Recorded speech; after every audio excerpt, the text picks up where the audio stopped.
Anda pasti mengenal siapa Bob Sadino. Beliau ini dikenal sebagai pengusaha Indonesia yang sukses dengan pemikiran kreatifnya, yang memotivasi para pengusaha lainnya dan yang akan memulai usahanya untuk mengikuti jejak seorang Bob Sadino. Masyarakat Indonesia saat ini banyak memilih berbisnis sebagai cara untuk mendapatkan uang. Itu sebabnya kisah Bob Sadino bisa menjadi referensi untuk belajar dan memulai untuk menjadi pengusaha. Kesuksesan Bob Sadino tentu tidak singkat dan mudah. Dia telah memulai bisnis dari bawah. Bob Sadino juga pernah menjadi seorang kuli dan hingga saat ini dikenang sebagai pengusaha sukses dan inspiratif.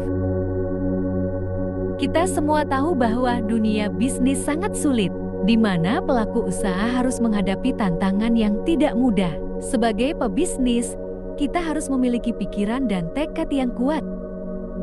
Pola pikir dan tekad itu bisa kita pelajari dari banyak hal. Salah satunya melalui karakter pengusaha yang telah sukses. Jika akan berwirausaha, maka perlu tahu siapa Bob Sadino. Tidaklah lengkap berbicara tentang bisnis tanpa pemikiran istimewa dari sang guru. Banyak pelajaran yang bisa dipetik dari kisah sukses Bob Sadino. Dia bahkan tidak populer di negara itu, tetapi karakter yang dikenal dunia sebagai sosok yang hebat. Dengan pola pikir yang kreatif, ia berhasil menjadi seorang entrepreneur yang menjadi panutan para entrepreneur muda hingga saat ini. Berikut ini adalah kisah Bob Sadino yang dapat Anda pelajari dan menyerap nilai-nilai positif yang dapat menginspirasi. Bambang Mustari yang kemudian dikenal sebagai Bob Sadino adalah sosok inspiratif yang lahir pada 9 Maret tahun 1933 di Tanjung Karang, Lampung. Bob Sadino adalah anak bungsu dari 5 bersaudara yang lahir dari pasangan Bapak Sadino dan Ibu Itinah Suraputra. Ia dibesarkan dalam keluarga berkecukupan dengan ayahnya yang merupakan seorang guru dan kepala sekolah pada zaman Belanda. Kondisi keluarganya yang seharusnya aman saat itu tidak membuat Bob Sadino menjadi manja dan bergantung pada keluarganya. Namun ia tumbuh mandiri dan berkompeten.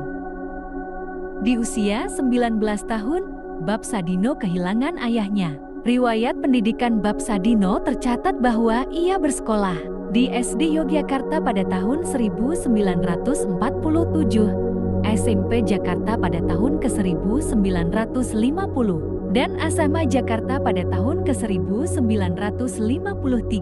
Setelah SMA, karir Bob Sadino dimulai.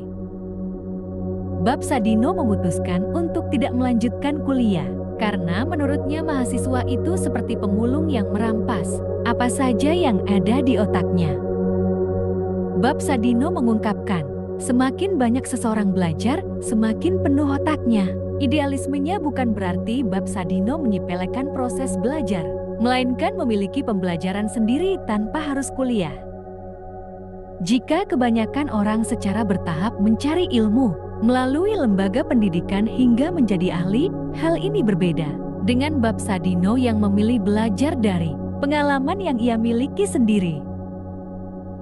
Setelah kepergian ayahnya, Bob Sadino mulai terjun sebagai pekerja lepas untuk memenuhi kebutuhannya. Dia memulai karirnya dari nol, mengambil setiap kesempatan yang datang padanya. Oleh karena itu, Bob Sadino memiliki banyak langkah ke depan, hingga akhirnya menjadi seorang pengusaha sukses. Berikut beberapa kisah perjuangan Bob Sadino yang harus Anda ketahui.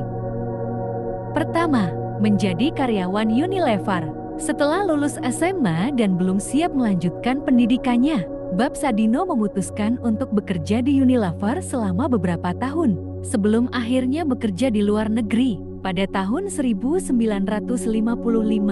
Bob Sadino berhenti dari pekerjaannya di Unilever dan pindah ke luar negeri. Kedua, bekerja di Jakarta Lloyd di Belanda dan Jerman.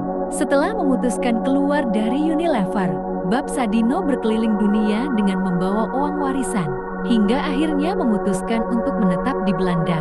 Ia bekerja selama 9 tahun di Belanda di perusahaan pelayaran, Jakarta Lloyd di Amsterdam dan Jerman. Di Belanda pula, Bab Sadino bertemu dengan kekasihnya bernama Sulami Sujud, yang kemudian menjadi istrinya yang merupakan pegawai Bank of America di Indonesia. Berawal dari keinginannya untuk lepas dari belenggu korporat dan ingin sukses membangun perusahaan besar, maka mereka pulang dari Belanda. Ketiga, buka usaha rental mobil dan jeti supir. Setelah kembali dari Belanda, berbekal gaji dari pekerjaan di Eropa dan sisa warisan keluarganya, dia membuka perusahaan sewa mobil dan menjadi sopirnya sendiri. Usahanya tidak berjalan lancar setelah Bab Sadino mengalami kecelakaan. Keempat, menjadi pekerja konstruksi.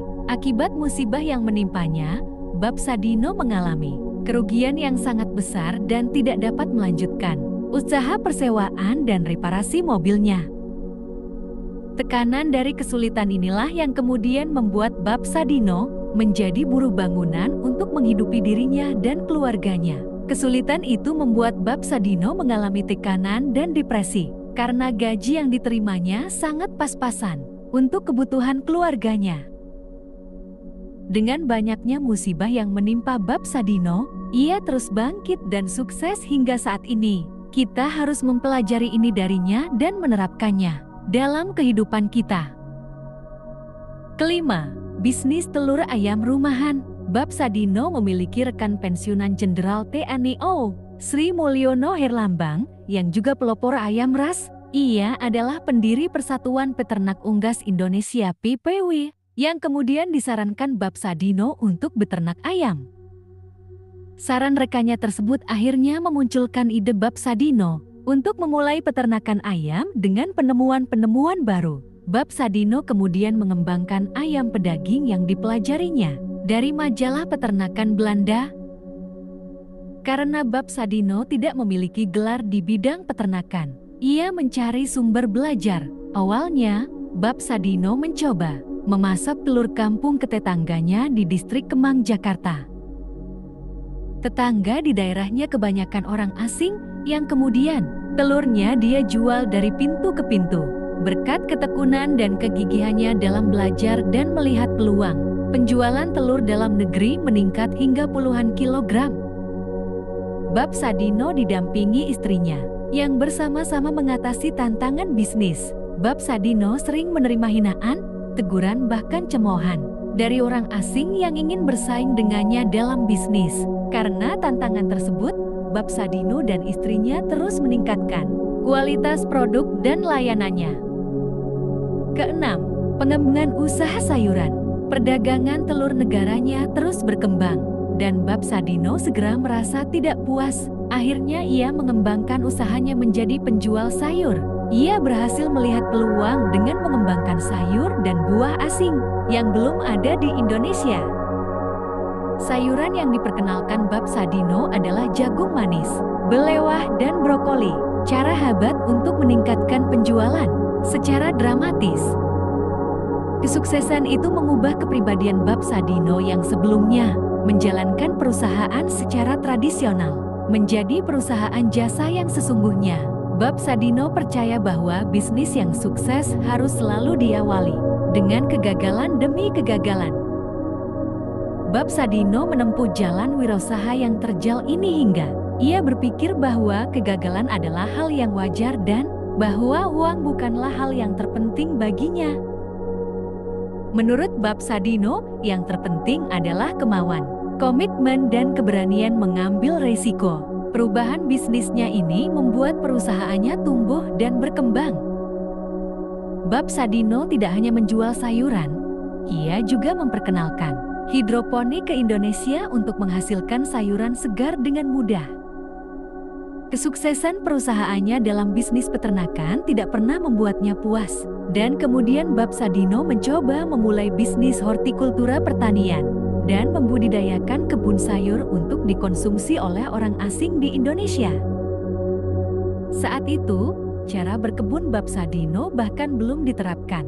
Kemudian, ia mengajak para petani setempat untuk bekerja sama, mengembangkan metode berkebun, konsep yang ia namakan Kimfarm. Rupanya, bisnis sayurannya yang sukses tidak menghentikan Bab Sadino untuk mengembangkan bisnisnya lebih jauh. Dia juga memulai supermarket bernama Chemchicks yang dikembangkan dari konsep bisnis Kemfa miliknya. Ketujuh, memiliki supermarket Chemchicks. Chemchicks merupakan supermarket yang didirikan oleh Bab Sadino pada tahun 1970 yang menawarkan berbagai makanan impor untuk masyarakat Jakarta. Lokasi supermarket ini adalah Jl Kemang Raya, nomor 3-5, Jakarta Selatan. Berdirinya supermarket Chemchicks membuat bisnis Bab Sadino semakin cerah, hingga akhirnya karena permintaan yang meningkat, ia pun memanfaatkan kesempatan untuk membuat sosis. Pada tahun 1975, Bab Sadino mendirikan Kemfood yang pertama kali, merintis industri pengolahan daging di Indonesia. Produk Kemfood termasuk hamburger, roti, nugget, dan banyak daging olahan lainnya. Rata-rata penjualan perusahaan Bab Sadino yang tercatat pada tahun 1985 berkisar antara 40 hingga 50 ton daging segar, 60 hingga 70 ton daging olahan, dan 100 ton sayuran per tahun. Berkat ide-ide kreatifnya, Bab Sadino menjadi sosok yang dikagumi publik karena benar-benar menginspirasi banyak orang. Bab Sadino benar-benar pionir nasional yang memperkenalkan ayam ras dan pertama kali memanfaatkan budidaya perikanan serta memperkenalkannya kepada masyarakat luas. Itulah kisah perjuangan dari seorang Bab Sadino, dan masih banyak kisah perjuangan lainnya dari seorang Bab Sadino yang belum dikisahkan di pembahasan ini. Tentu Anda punya gambaran bagaimana Bab Sadino bisa menjadi orang yang sukses. Sebagai pemula dalam bisnis atau bagi yang sudah sukses, tetap ingat akan hal ini. Menjadi sukses bukan berarti berhenti belajar, namun harus terus mengembangkan diri.